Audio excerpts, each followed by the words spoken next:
Assalamualaikum warahmatullahi wabarakatuh. Selamat pagi pemirsa. Diafragma hadir di hadapan Anda tentunya dengan membahas putar isu-isu terhangat di kampus UIN Sunan Kalijaga, Yogyakarta. Benar sekali Eva, dan dengan menghadirkan sumber yang terpercaya, kami hadir untuk Anda. Bersama saya Tony Saputra. Dan saya Latifah Fauzia. Inilah Diafragma, Dialog Analisis Mahasiswa.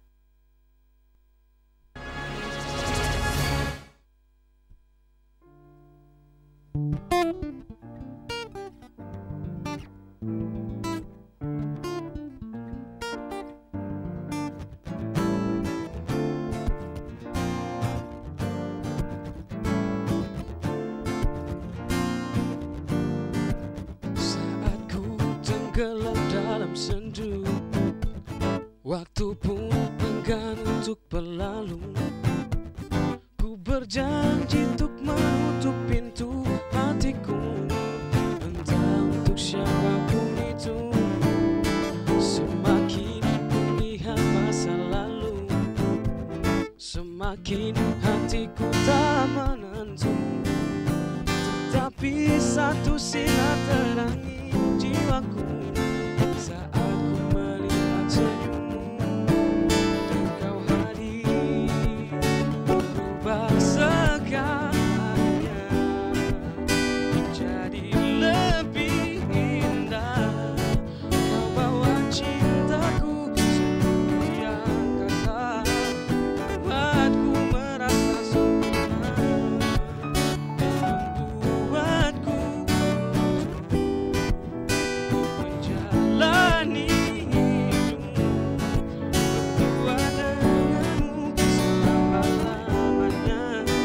Kaulah yang terbaik untukku, percayakan seluruh hatiku padamu. Kasihku, satu janjiku, kaulah yang terakhir untukku.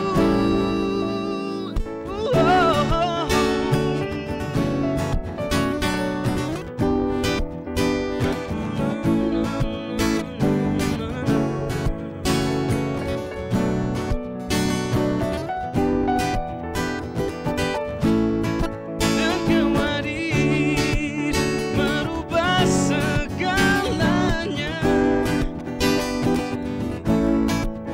Oh, lebih indah kau bawa cintaku,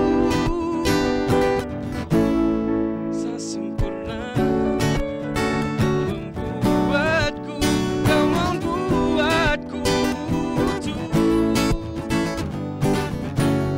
Berdua denganmu selama-lamanya, kaulah yang terbaik untukku. Yang terbaik untukku.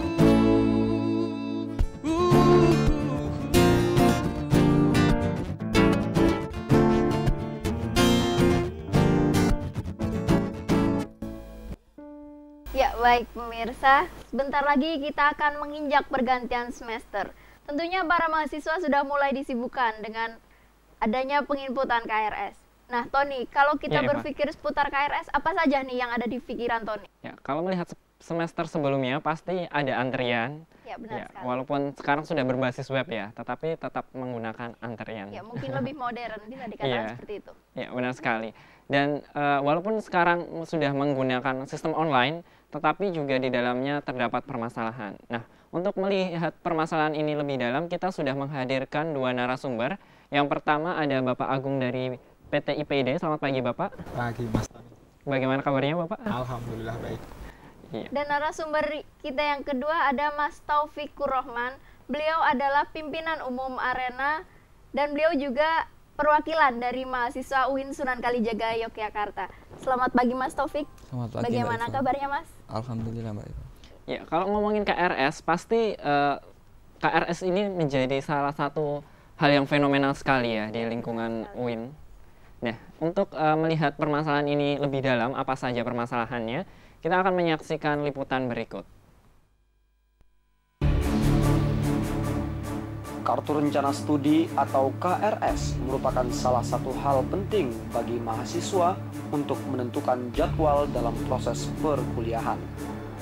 Namun hingga saat ini dalam menjalankan sistem tersebut selalu saja dihadapi dengan permasalahan yang hampir terjadi setiap pergantian semesternya. Hal ini tentunya berimbas pada kebingungan mahasiswa di setiap fakultas. Bukan urusan lagi fakultas, jadi kan sudah terpisah dengan fakultas nih, Info KRS. Nah, makanya kebingungan mahasiswa sebenarnya pertama itu ketika kita melihat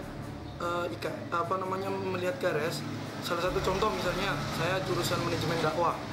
Nah, di jurusan manajemen dakwah itu ternyata mata kuliahnya itu masuk ke mata kuliahnya di jurusan PMI.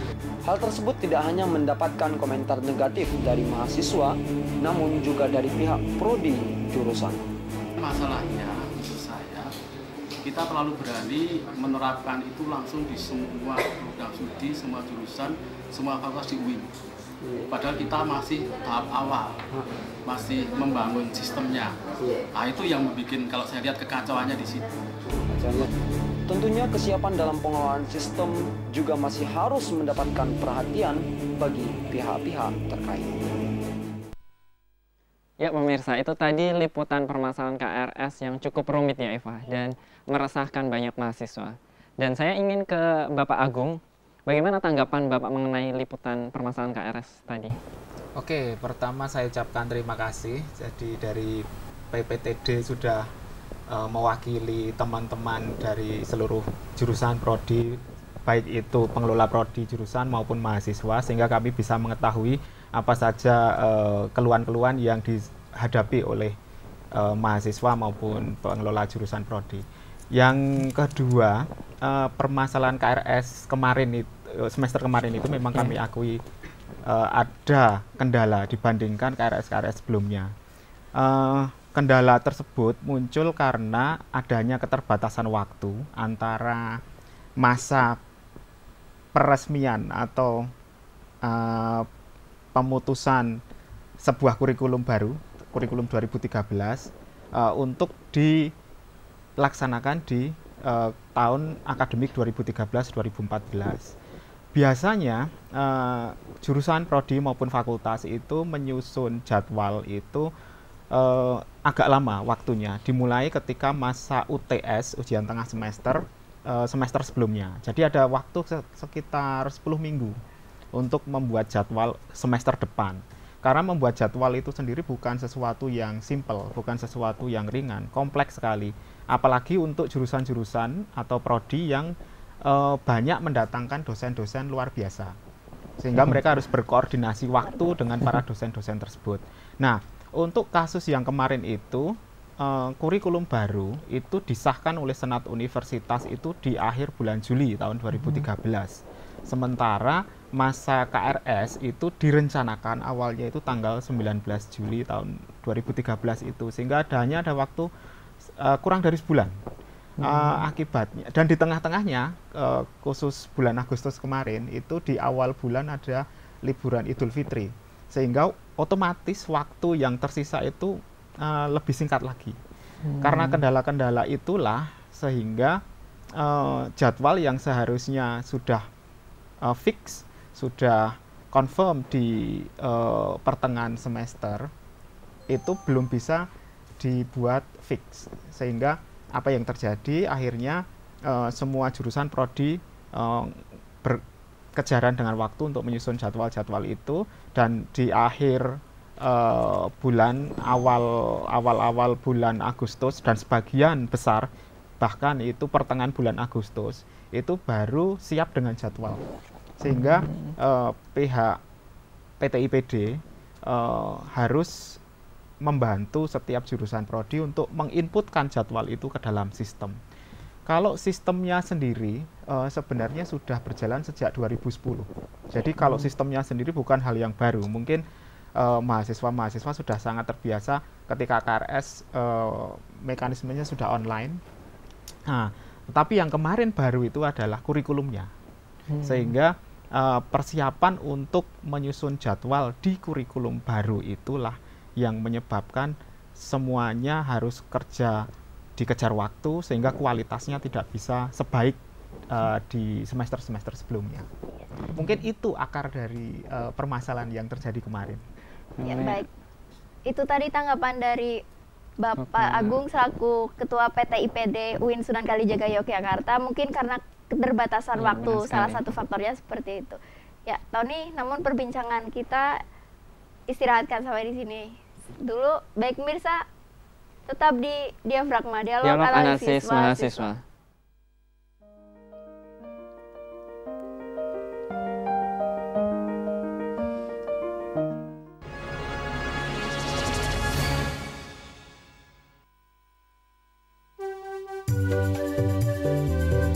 Kenapa mulu rica-rica? Stop ya! Emang aja buat sampai apa mulu kita rica ayo. Ngaruh-ngaruh. Wah, kau tuh rica-rica. Sepakat tuh pilih calon bersih dari politik uang. Ah, gua ngerti. Apa Pak RT? Nyoblos, Nyok! Kirain bolos.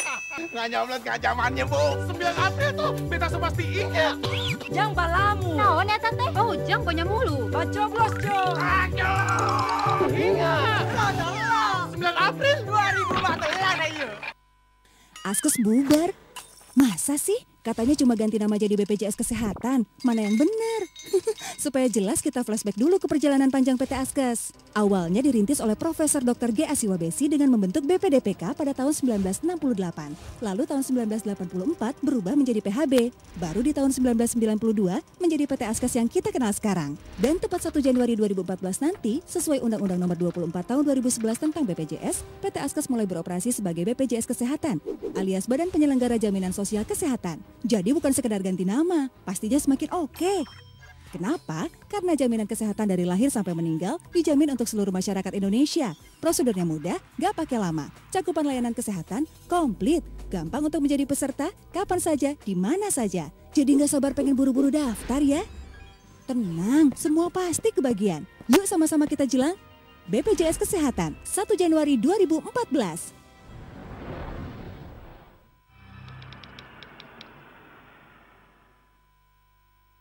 Tumbuh dan berguna. Semakin jauh langkahku, semakin besar anganku.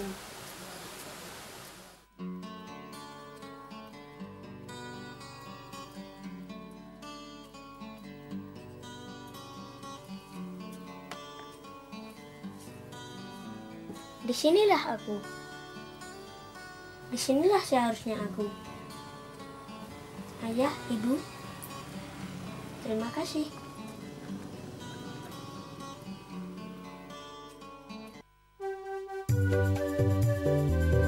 Kenapa mulu rica-rica? Stop ya!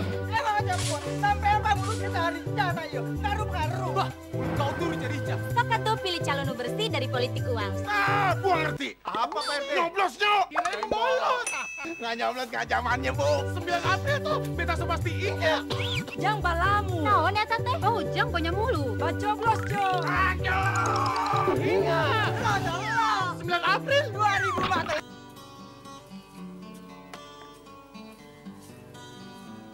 Disinilah aku. Disinilah seharusnya aku. Ayah, ibu, terima kasih.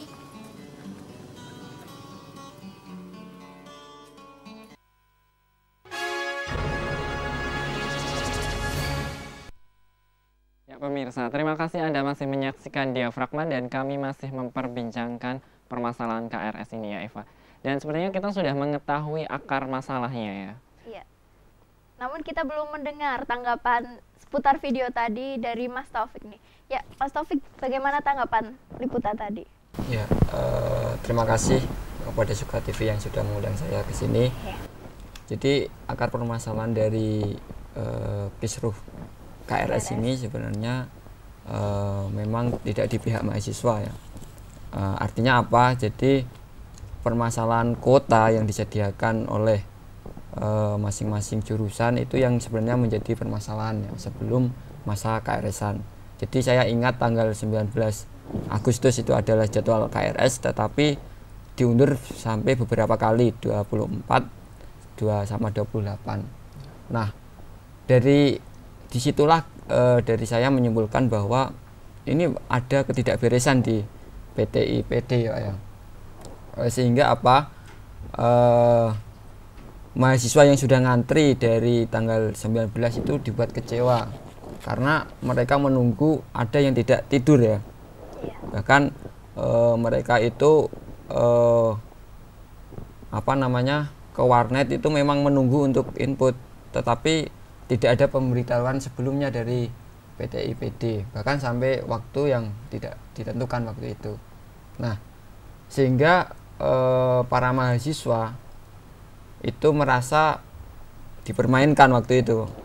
Bahkan ini gimana mau menuntut PTDT.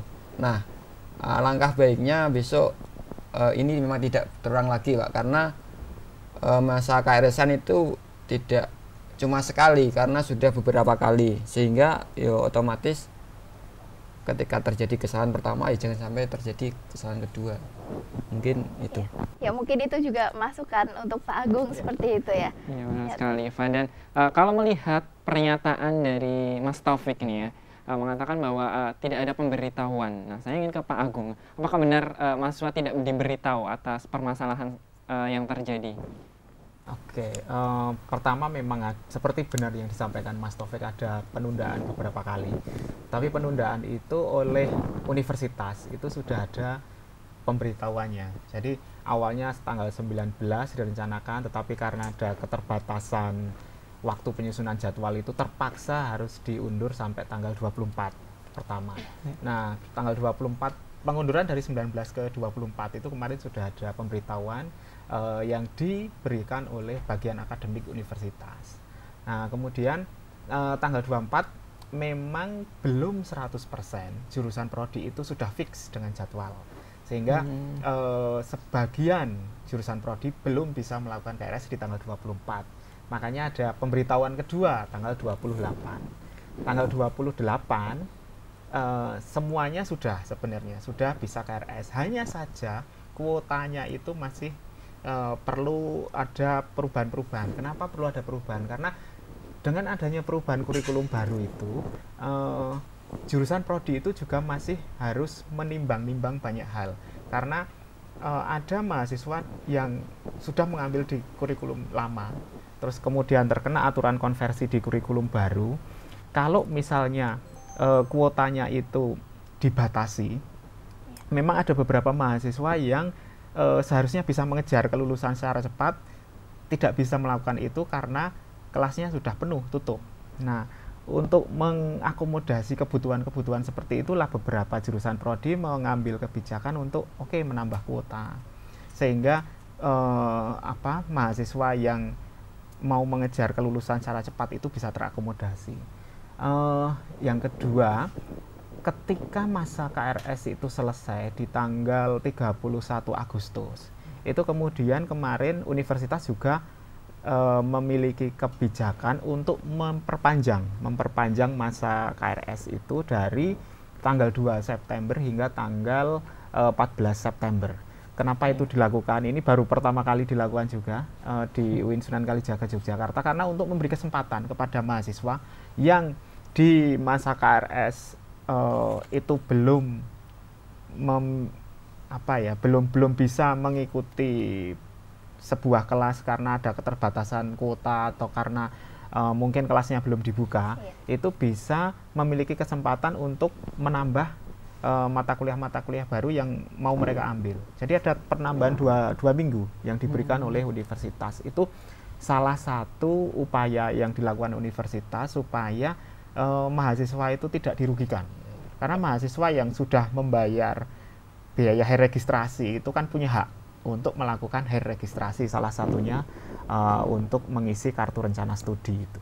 Ya, mungkin salah satunya juga ada di kuota seperti itu ya Pak, pengisian kuota. Sepertinya perbincangan kita semakin menarik saja. Benar sekali, Eva. Namun kita harus jeda terlebih dahulu. Jangan kemana-mana, tetap di Diafragma, Dialog Analisis Mahasiswa.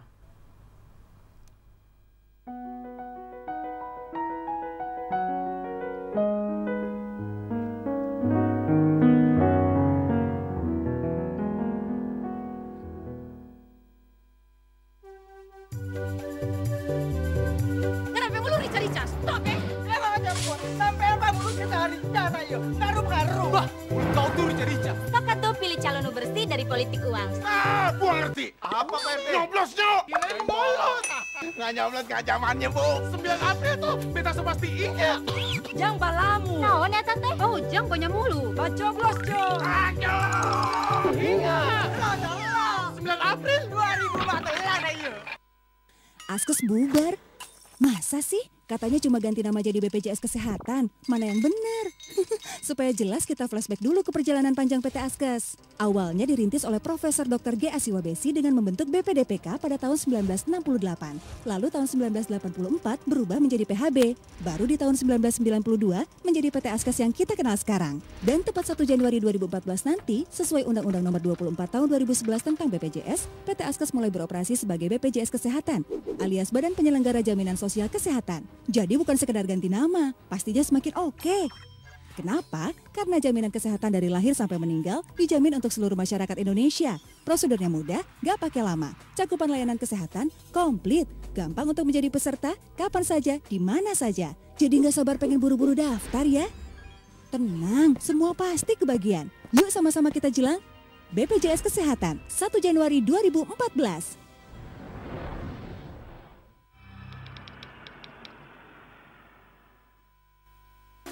Tumbuh dan berguna. Semakin jauh langkahku, semakin besar anganku.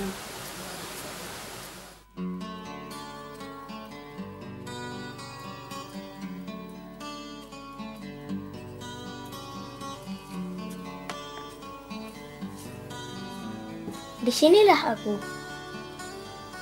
Disinilah seharusnya aku.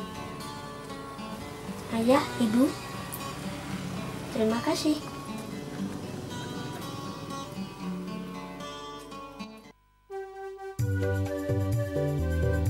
Kenapa mulu rica-rica? Stop Emang aja buat. Sampai apa mulu kita rica ayo. Ngaruh-ngaruh. Wah, kau tuh rica-rica. Pakat tuh pilih calon bersih dari politik uang. Ah, gua ngerti. Apa Pak RT? Nyoblos, Nyok. Kirain bolos. Nggak nyoblos, nggak zamannya, Bu. 9 April tuh beta pasti ingat. Jang balamu. Naon eta teh? Oh, jang banyak mulu. Bacoblos, Jo. Ayo. Ingat. 9 April 2014.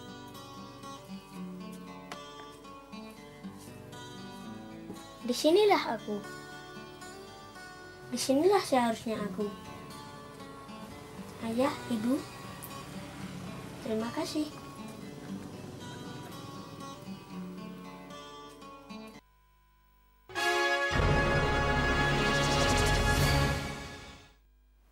Ya pemirsa, Anda kembali menyaksikan Diafragma dan kami masih berbincang mengenai permasalahan KRS ya Eva. Dan jawaban demi jawaban sudah membuka wawasan kita mengenai permasalahan ini. Jadi mungkin sudah tidak terjadi kesalahpahaman dengan mahasiswanya seperti itu. Nah Mas Taufik, saya sempat membaca nih beberapa wacana yang ada di arena mengenai kuota. Jadi sebenarnya kronologinya tuh seperti apa? Oh iya, kita bergerak di dunia pers ya, yang salah satu tugasnya itu adalah mengontrol kebijakan dan maupun permasalahan yang ada di kampus. Salah satunya itu tentang permasalahan KRS-an kemarin. Jadi di Selilit Arena ini mengupas tentang permasalahan yang terjadi di Fakultas Tarbiyah, khususnya itu di jurusan PGMI. Jadi awalnya memang banyak mahasiswa yang tidak kebagian kuota kelas karena menurut kajurnya itu Bu Istianingsih itu hanya menyediakan 45 kursi untuk satu kelas. Akan tetapi ternyata banyak mahasiswa yang ingin masuk di sana, tetapi terjadi miskomunikasi dengan PKSI waktu itu. Sementara yang di PGMI itu menyediakan 45, yang di PKSI dibuka 60 kursi kayak gitu, sehingga terjadi kuota gendut, pembengkakan. Pembengkakan gitu, ya. Karena ini tidak efektif ketika satu kelas itu diisi 60 orang. Ya, terlalu ramai. Terlalu ramai.